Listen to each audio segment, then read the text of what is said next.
Bien.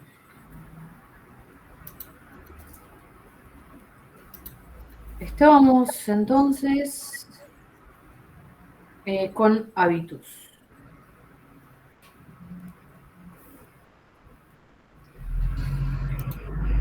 Bueno, decíamos entonces que el trabajo pedagógico que hace el docente va a buscar formar un hábitus duradero, que perpetúe los valores dominantes incluso fuera del contexto escolar. Es decir, que pueda formar esos hábitos que se vuelven parte del sujeto que se está formando para que se perpetúen a lo largo de toda su vida, en cualquier contexto social en el que estén. Entonces, esta transmisión de saberes no solamente se trata de saberes intelectuales, sino de la formación del sujeto, de la construcción de la subjetividad, de formar un hábitus en términos de Bourdieu, de un hábitus en ese sujeto, por medio de esta imposición de saberes. Por eso Bourdieu y Passerion van a llamar esto violencia simbólica, porque se está formando a la otra persona con estos saberes que son decididos por las clases dominantes.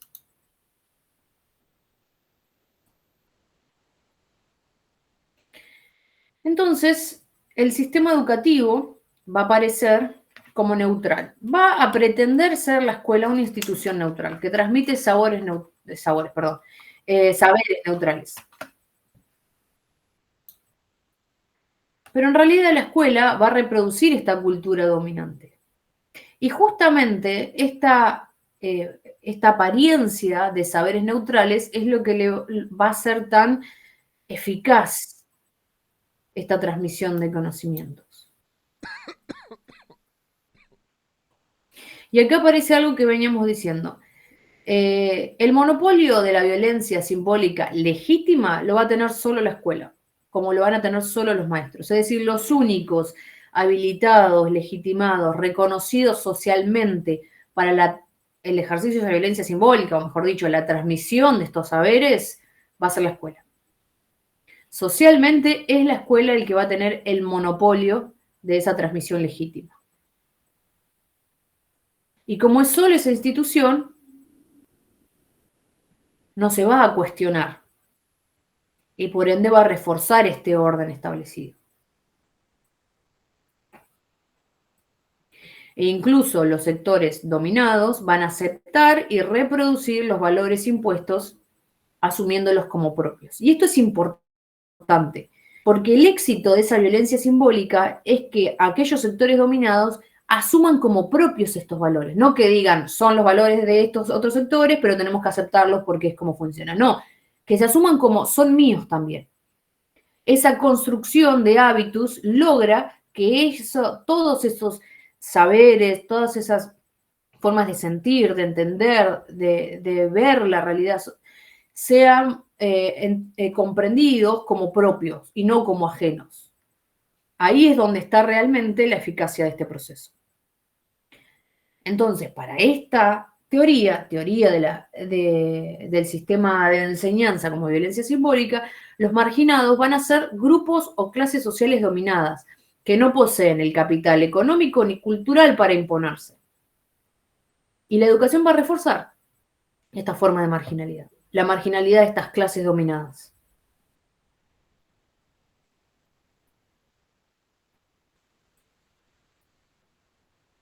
Esto es un poco lo que venimos hablando, pero con otras palabras. La escuela reproduciendo el orden social a través de la imposición de ciertos saberes. Lo que podemos tomar como clave en esta teoría es que esa imposición de saberes generan hábitos, hacen que esos saberes yo los asuma como propios. Saberes, valores. Yo creo que son míos. Por eso los voy a sostener a lo largo de toda la vida.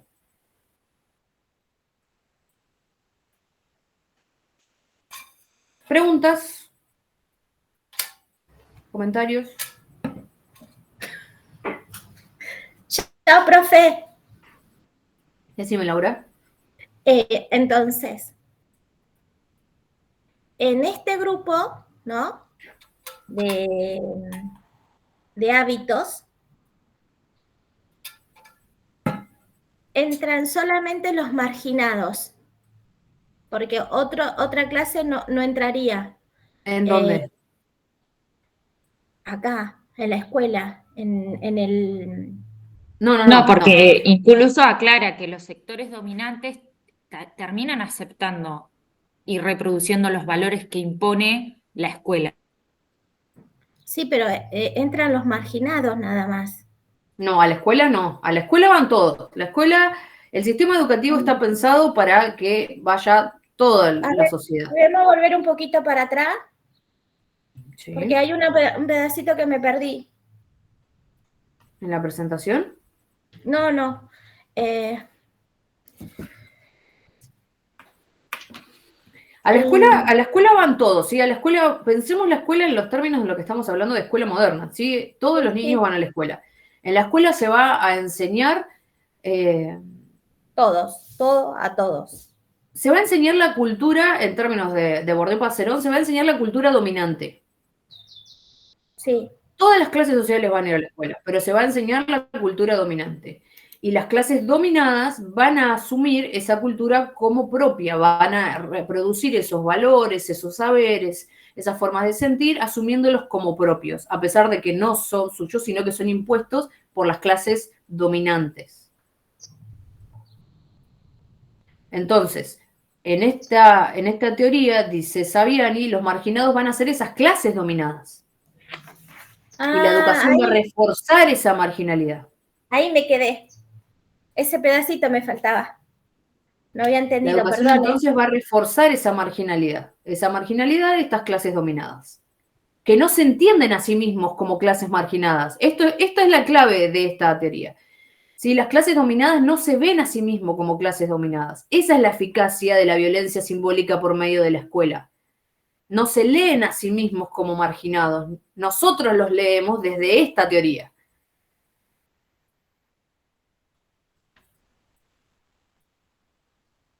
Ellos asumen que lo que se transmite por medio de la escuela es el saber legítimo y neutral. Profe, ¿qué Y significa esto que dice que no posee el capital económico ni cultura? ni cultural. Como, No poseen el capital económico ni cultural suficiente para imponerse como clases dominantes. No importa deciden porque quién se no tienen, presente. no tienen las fuerzas material para poder imponerse como sectores que decidan qué quieren aprender, qué es importante para enseñar. No entran en la discusión. Y la escuela se va a encargar de que continúen sin poseer capital cultural ni económico.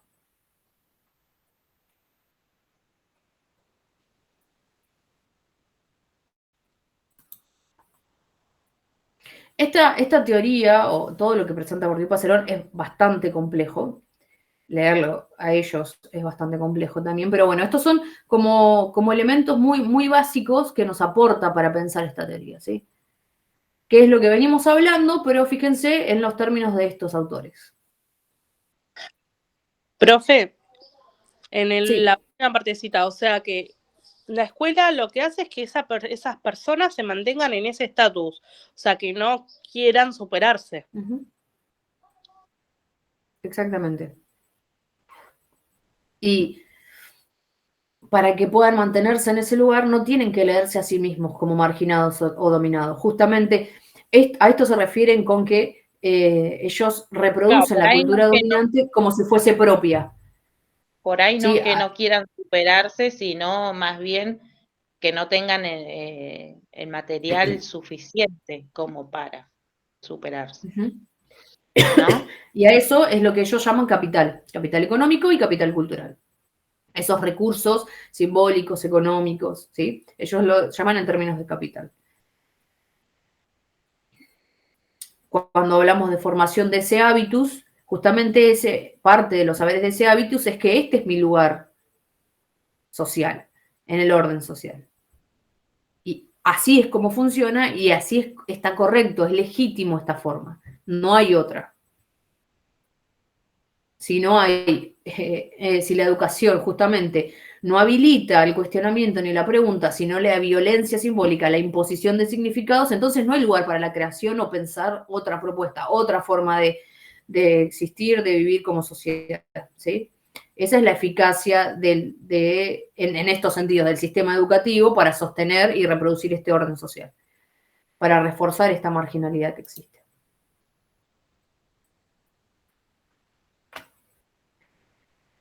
Bien, ¿alguna otra pregunta sobre esta teoría? La siguiente teoría que Saviani iba a proponer dentro de este grupo de teorías crítico-reproductivistas es la teoría de Althusser, otro sociólogo, que Althusser va a hablar, va a tomar la escuela como un aparato ideológico del Estado, porque él va a leer la sociedad en términos de el ejercicio de poder que realiza el Estado. El Estado, como esta metainstitución que regula el orden social, se materializa en distintos aparatos. Aparatos que él va a llamar aparatos represivos y aparatos ideológicos. Y él va a explicar cada uno de ellos. Los aparatos represivos del Estado son aquellos aparatos que actúan principalmente por la fuerza, es decir, por la violencia. El gobierno, la policía, el ejército. Sí, aquellos que se imponen por la fuerza. Y secundariamente van a trabajar por la ideología.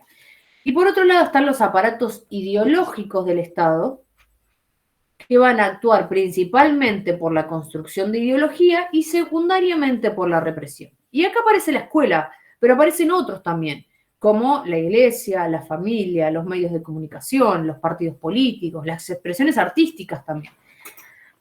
Althusser va a entender que el Estado va a sostener el ejercicio de poder a través de estos aparatos. Pero el Estado, como esta metainstitución, representa a la sociedad. ¿Sí? En teoría, es esta metainstitución que construimos como sociedad para regular nuestra propia sociedad. Pero el Estado va a representar los intereses justamente de las clases dominantes, porque son quienes tienen el capital cultural y económico para imponerse y para estar en estos lugares de poder. Entonces, las decisiones que tome el Estado van a estar basadas siempre en una ideología de las clases dominantes. Y por medio de sus aparatos va a asegurarse de que esta ideología, ¿sí?, y este orden social en beneficio de estas clases dominantes se sostenga. Por medio de aparatos represivos y de aparatos ideológicos.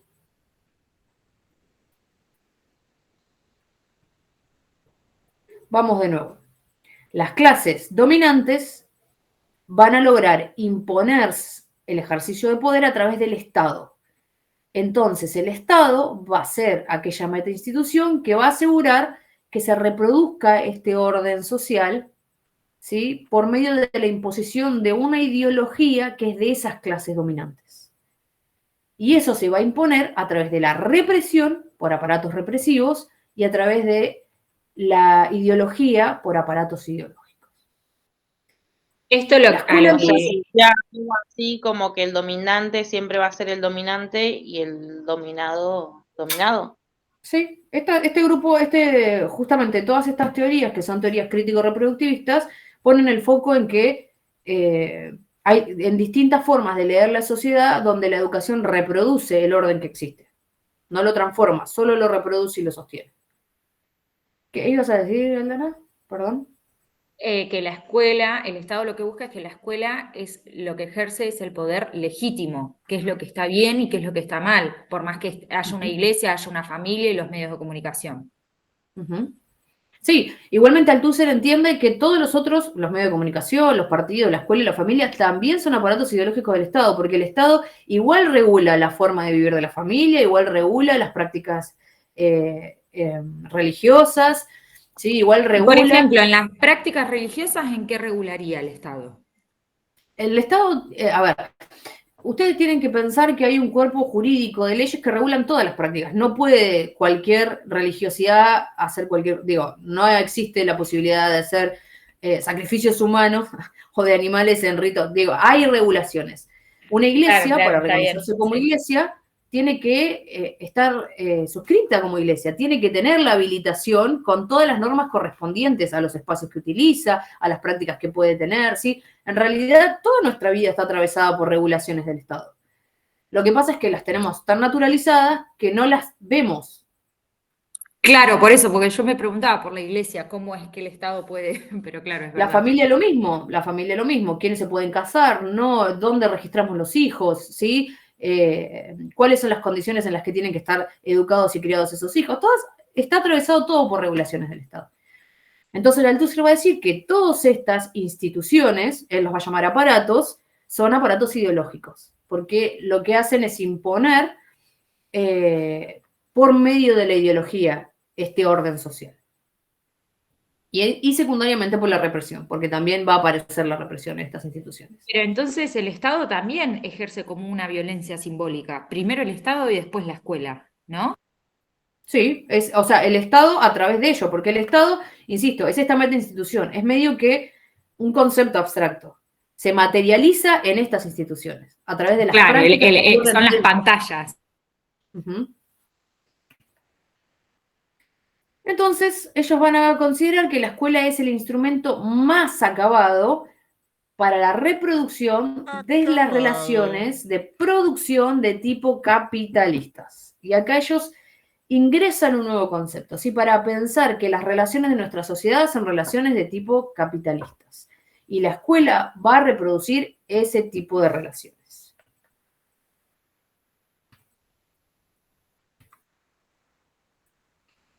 Entonces aparece que la ideología, ¿sí? Nosotros hablamos un poquito de qué era la ideología, ¿no es cierto? De todas estas creencias, valores que constituyen nuestra forma de leer el mundo.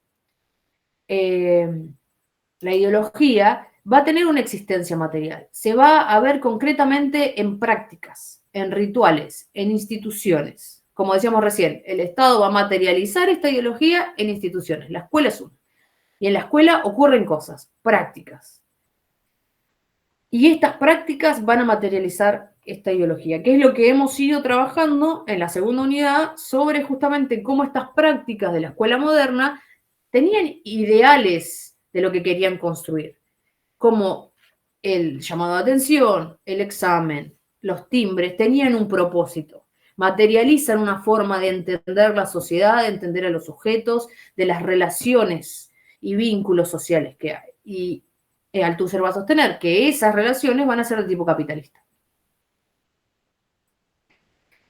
Y es a través entonces de estos aparatos que la ideología dominante se va a imponer y se va a naturalizar como la única posibilidad. ¿Por qué ellos creen que la escuela es el aparato más acabado, el mejor instrumento que se creó para la imposición de esto? Bueno, porque la escuela va a atraer a los niños de todas las clases sociales, como decíamos recién, todos los niños tienen que pasar por el sistema educativo. No existe otro instrumento que permita acceder masivamente a esa cantidad de personas, ofreciendo la misma formación para todos. Y acá la clave está en que va a inculcar saberes prácticos que van a estar impregnados de esta ideología dominante. Es decir, otra vez, no va a ser explícita el tipo de ideología que vamos a transmitir, sino que vamos a transmitir saberes prácticos. Vamos a ver práctica de lenguaje, vamos a ver matemática, vamos a estudiar inglés, y todos esos saberes prácticos van a estar impregnados de una ideología y de una cultura dominante. Profe, le hago una consulta. Sí. ¿Entraría en una práctica dominante? Para mí sí, ¿no? Por ejemplo, el caso que es muy conocido, del de Facundo Arana con sus hijos. Que sus hijos no van a la escuela, sino los educan ellos. Porque ellos... Bueno, ahí, pensándolo fuera de la escuela, probablemente, a ver, en términos de Althusser, la familia también sería un aparato ideológico del Estado. Así que en realidad la familia también educa de acuerdo a las normas que establece el Estado y reproduce el orden cultural y social que tenemos. Así que también lo que reproducimos es una ideología dominante.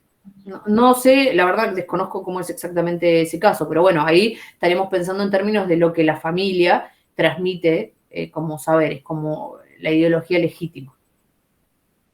Ellos se van a centrar en este caso en pensar en la escuela como el aparato ideológico del Estado por excelencia. Entonces, y cuando decimos, sí. A lo que yo me refiero es que no solamente entran las escuelas que pertenecemos a la nación o a la provincia, sino entra en general todas aquellas que pertenecen al Estado, porque hay escuelas que son que no están regidas por provincia o nación, pero sí está regida por el Estado. ¿Me entiende? No sé qué escuelas serían esas. Yo conozco una escuela que van chicos que son como culturas cerradas, tipo menonita, Amish, todo eso. Ajá. Y bueno,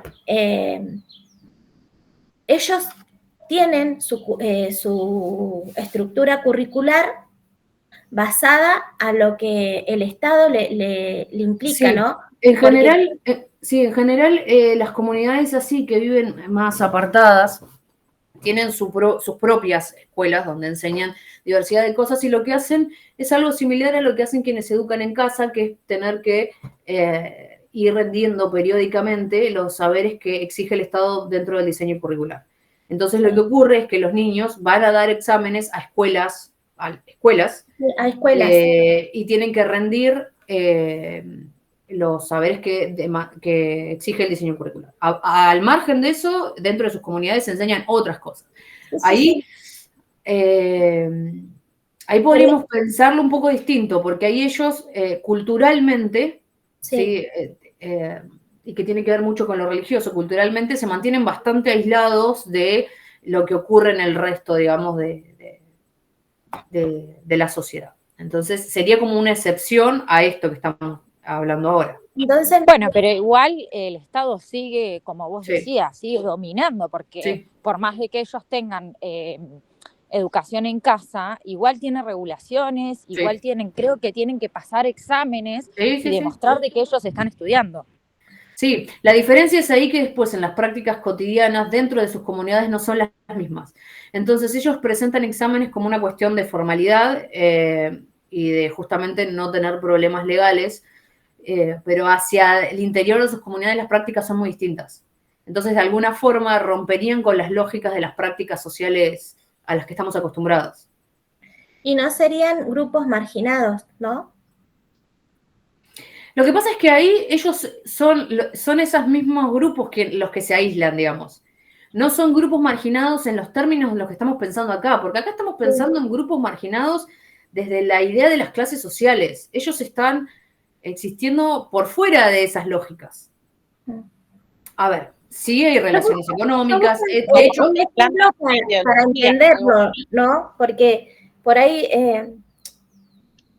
lo buscaba un ejemplo para poderlo entender, porque como que esta parte se me hizo más complicada. Uh-huh. Y entonces empecé a analizarlo para poder llegar a qué se refería a los grupos marginados. No, lo que pasa es que los grupos marginados para cada teoría van a ser diferentes. Nosotros hablamos en las teorías no críticas, por ejemplo, que los grupos marginados eran los improductivos, los ignorantes. Acá, en las teorías crítico-reproductivistas, los marginados siempre van a ser una clase social. ¿Sí? Porque piensa la sociedad en términos de clase. Por eso, pensar en estas comunidades que están aisladas es difícil pensarlas en el marco de estas teorías, porque estas teorías se piensan en términos de clases sociales.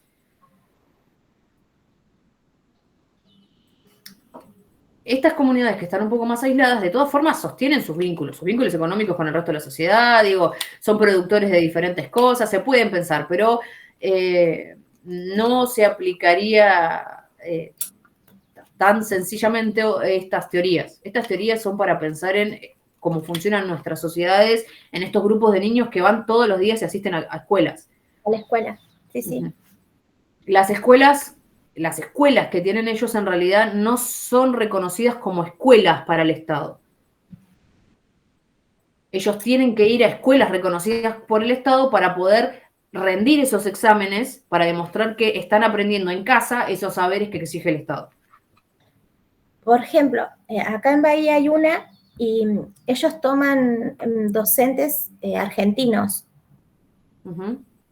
que vivan acá en Bahía, pero también ellos rinden, por ejemplo, en las escuelas, le toman evaluaciones de los saberes, de las materias principales. Sí, porque deben contratar profesores como si fuesen docentes particulares para que puedan enseñarle los contenidos curriculares que demanda el Estado. Eso es igual, funciona igual que quienes se educan en casa. Pagas maestros particulares que le enseñan y después los chicos van a las escuelas a rendir los exámenes que están establecidos. Hay toda una regulación en relación a eso. Lo que no tienen es la asistencia diaria a una institución escolar. Sí. Bien, entonces, dentro de esta idea de la escuela como aparato ideológico del Estado, se van a reproducir las estructuras que estábamos hablando de clases. Y Althusser lo va a llamar en términos de explotadores y explotados.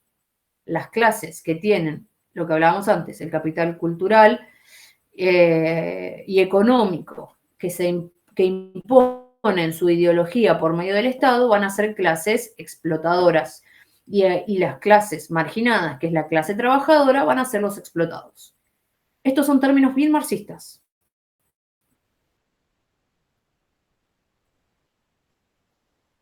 La clase trabajadora es la clase explotada y la clase que es dueña de los medios de producción, que impone la ideología dominante, son los explotadores.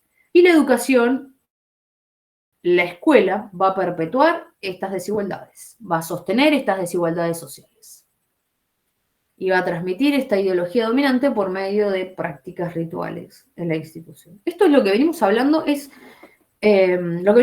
desde las clases anteriores. Es lo mismo que dice Pinot, solamente que con otras palabras. Bourdieu y Passerón van a hablar de hábitus, de violencia simbólica, Althusser va a hablar de imposición ideológica y de aparatos ideológicos del Estado. ¿Alguna otra pregunta sobre esto?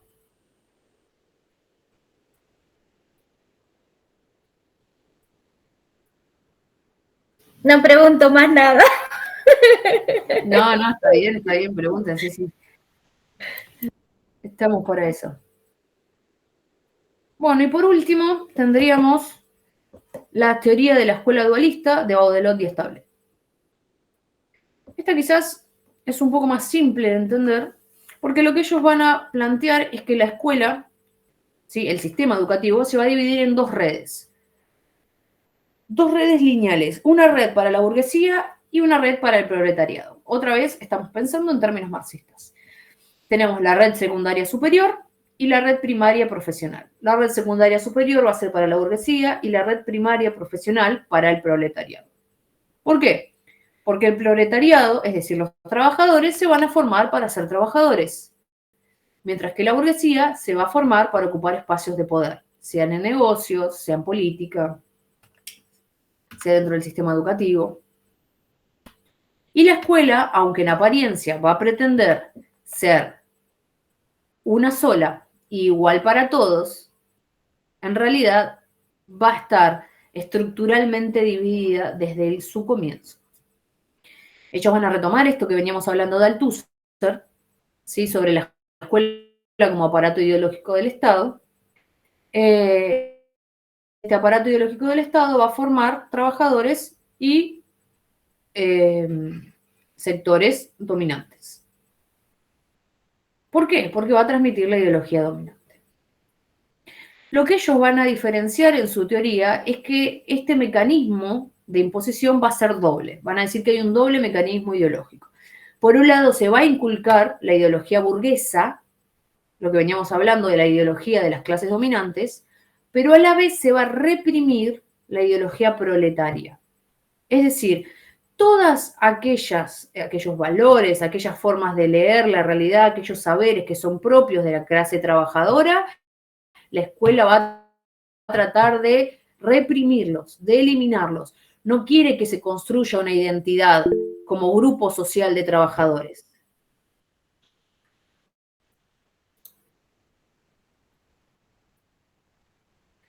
El sistema del Estado refuerza la marginalidad desde las condiciones de la escuela también, porque si bien pueden entregar el contenido, no tienen los materiales para poder aprender, limita a los estudiantes para regular ciertas clases sociales. Sí, exactamente. Eso también tiene que ver justamente con esta división de la que habla Audelot de Stablet. Las condiciones no van a ser las mismas en las que van a aprender todas las distintas clases sociales, justamente porque aparece esta división entre la formación para trabajadores y la formación para los burgueses. No van a ser el mismo tratamiento, ni los mismos contenidos, ni los mismos recursos para trabajar. Como muchas veces hemos hablado, por ejemplo, que no es lo mismo la forma en la que funciona una escuela que en otra. Hay escuelas que están marcadas como, bueno, para ciertas clases y otras para otras clases. Es decir, para clases sociales altas, para clases sociales bajas.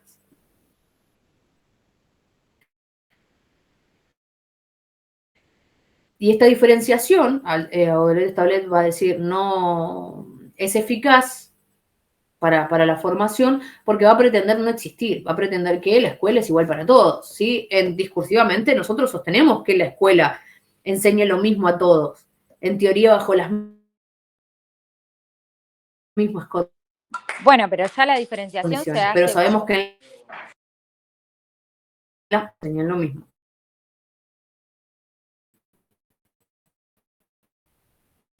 Y justamente ahí es donde, pero a la vez vamos a reprimir todas aquellas expresiones. Sí.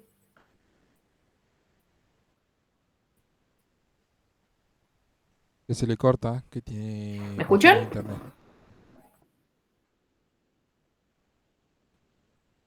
Ah, bien. ¿En dónde estábamos entonces? Bueno, sí, Aldana, ¿qué ibas a decir? Que igual todas estas diferenciaciones ya se hacen desde las escuelas privadas y públicas. Sí. Sí, o sea, existen, pero también pensándolo ya en la gestión pública, también existen esta diferenciación. Y justamente esto es lo que plantean al pensar en el sistema educativo en su conjunto, esto es lo que están pensando de Stablet. Justamente estas marcadas trayectorias, podríamos leerla hoy en día, estas diferencias de trayectorias educativas que existen. Entonces va a aparecer en esta teoría una doble marginalidad. Porque, por un lado, y esto es bastante interesante, a pesar de que se inculque la ideología burguesa, los proletarios o los trabajadores no tienen acceso real a los bienes, ¿sí? O al estilo de vida burgués. Se les enseña o se les transmite la ideología, los valores, pero no tienen acceso real y concreto al estilo de vida burgués. Y sin embargo, por otro lado, también se reprime su propia cultura, la propia formación de una identidad como trabajadores, porque la formación de esa identidad o de esa cultura proletaria o de trabajadores va a atentar contra la cultura burguesa. Por eso hay una doble marginalidad. No tiene el proletario ni acceso a la construcción de una propia cultura, ni acceso real a la cultura burguesa. De alguna forma queda en un lugar donde está despojado de la posibilidad de construir cultura.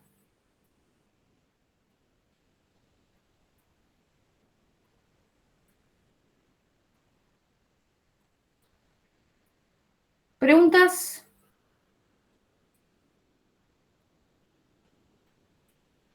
¿Puede repetir un poquito el final, doble marginalidad? La doble marginalidad tiene que ver con que los trabajadores o los proletarios, ¿sí?, no van a tener acceso al estilo de vida burgués, pero tampoco se les va a permitir la construcción de una cultura propia de proletarios o de trabajadores.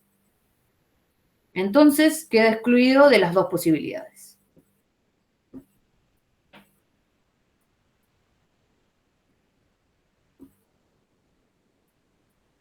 Queda como finalmente inhabilitado en un no lugar, sin algo propio.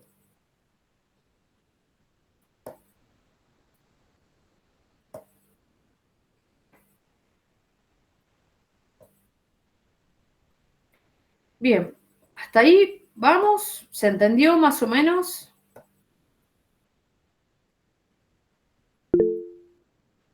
Sí, Andrea. Sería como que ya estamos destinados, por más, o sea, los limitan. Claro, ya estamos no hay destinados posibilidad. No hay posibilidad. Ya está marcado. Nosotros, por ejemplo, tenemos que permanecer en cierto lugar, por más que nosotros tengamos educación, siempre va a estar limitado. Exactamente. Quienes nacieron en hogares de proletarios van a ser proletarios para siempre, toda su vida. Y quienes nacieron en clases sociales burguesas van a ser burgueses. Y quienes nacieron, es decir, quienes son parte de esta clase social proletaria o trabajadora, son quienes son los marginados, que no van a poder formar su propia identidad como clase social, como cultura proletaria, pero tampoco van a poder acceder al estilo de vida burgués que se les enseña por medio de la ideología en las escuelas. Y este grupo de teorías, estas tres teorías crítico-reproductivistas, van a decirnos justamente que la educación y la escuela reproducen la marginalidad por esto, porque reproducen este orden social y van a sostener que no hay posibilidad para el cambio. Que así como está pensada y estructurada la escuela, no habilita las posibilidades de otra cosa.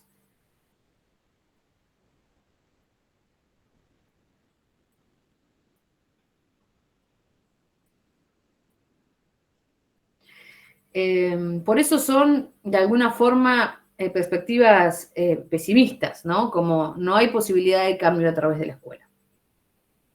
Mientras que las teorías críticas son teorías, o las pedagogías no críticas, perdón, son, tienen una mirada positiva de la educación, como la educación corrige la marginalidad.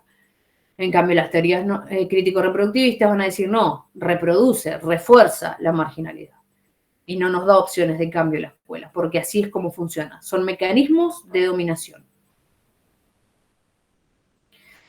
Y va a aparecer luego otra tercera postura, que no la trabaja acá en profundidad Saviane, solamente plantea algunas cosas. El último subtítulo del texto, el anteúltimo subtítulo del texto de Saviani es hacia una teoría crítica de la educación, como pensando en la posibilidad de construir una teoría de la educación que sea crítica, como las que vimos recién, pero que además traiga algo más para discutir. Fíjense que estas teorías dicen que funciona así y se quedan ahí.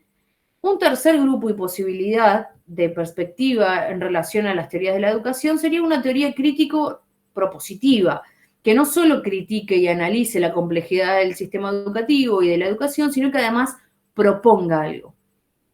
Y en ese marco es donde aparecen los pensadores críticos que vamos a trabajar ahora. Por ejemplo, Paulo Freire.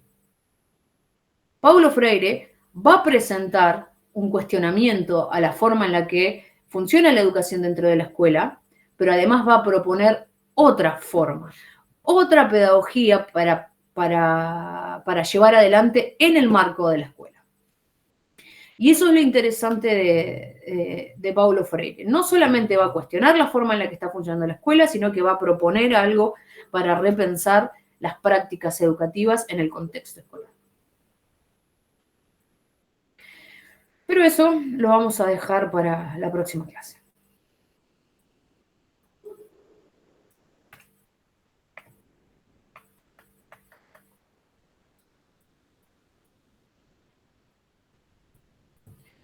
Bien.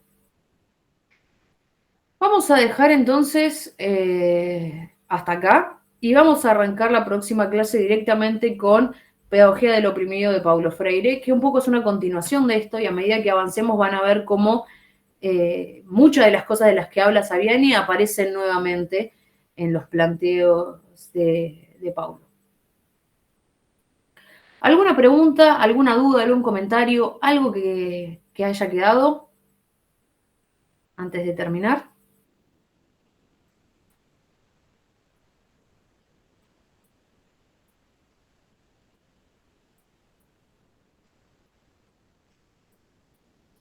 ¿No? Si no, dejamos la clase hasta acá. ¿Todos se anotaron en la planilla de asistencia? Sí. Por las dudas vuelvo a preguntar. Sí, sí. Segunda ya, ¿no? ¿Cómo? No, es la misma. La primera que di en la primera hora es la misma. Es una sola para las 2 horas. Bien, Martina. A ver, vamos a pasar el... Ahí te paso el link para que puedas anotarte. Por eso insisto mucho, porque si no me queda acá, a mí no me queda la asistencia registrada.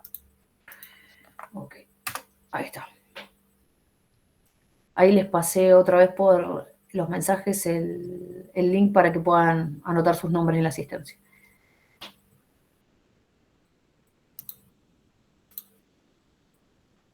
Bueno, si no hay ninguna otra consulta, entonces dejamos la clase hasta acá. Tienen subido los textos, tienen subida la presentación y la próxima clase entonces arrancaríamos trabajando con Paulo Freire y la pedagogía del oprimido. A mí anoté de nuevo por las dudas. Claro, no, a ver, ahí ya, ahora te anoto, ahí te anoto todavía.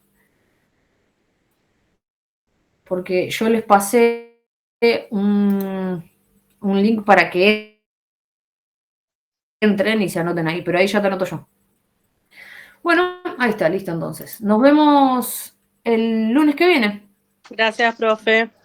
Presencialmente. Nos vemos. Chao. Adiós, adiós. Chao, profe.